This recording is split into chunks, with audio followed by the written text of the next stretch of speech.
中伏老貓燒鬚喺胡志明咧見到間咧自釀啤酒嘅越南小餐廳，諗住喺酒店附近試下啦，瀨嘢。另一間咧做咗功課嘅喺胡志明市攞咗米芝蓮嘅越南菜，諗住都冇衰啦，着靚靚去都瀨嘢。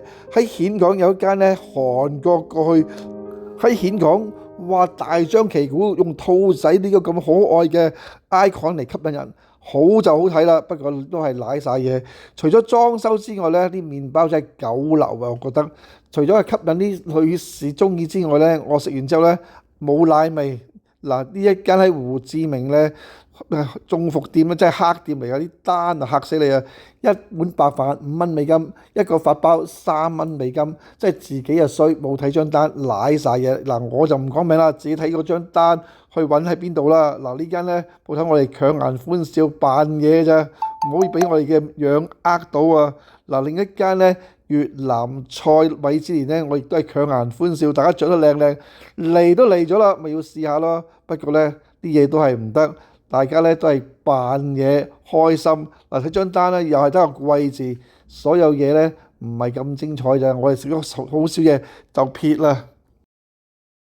嗱，免費唔係免費，試飲機100yen一杯，不過小心中伏就係靚酒咧都得10個 ml 嘅啫，好少啊。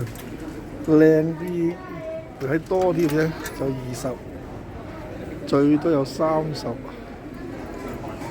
其實咧真係揾小笨，小心中伏啊！唉，最多都係30咋 ，OK？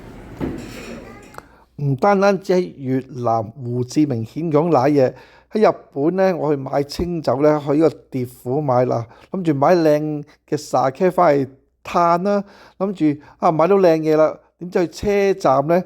嗰啲100yen嘅試酒機呢，真係又係瀨嘢嘅。100yen得嗰2滴，真係嘅成買支酒好過啦。買支 sake 都係1000零yen，大支有排你試啦。喺度用100yen買嗰所謂嗰10ml，真係少到呢，真係一個湯匙都冇啊。Anyway 嗱，所以有時呢。貪新鮮過下癮都 OK， 不過日本咧叫做明碼實價，你擺落去咧就預咗㗎啦。希望大家唔好中伏啦，自己執生。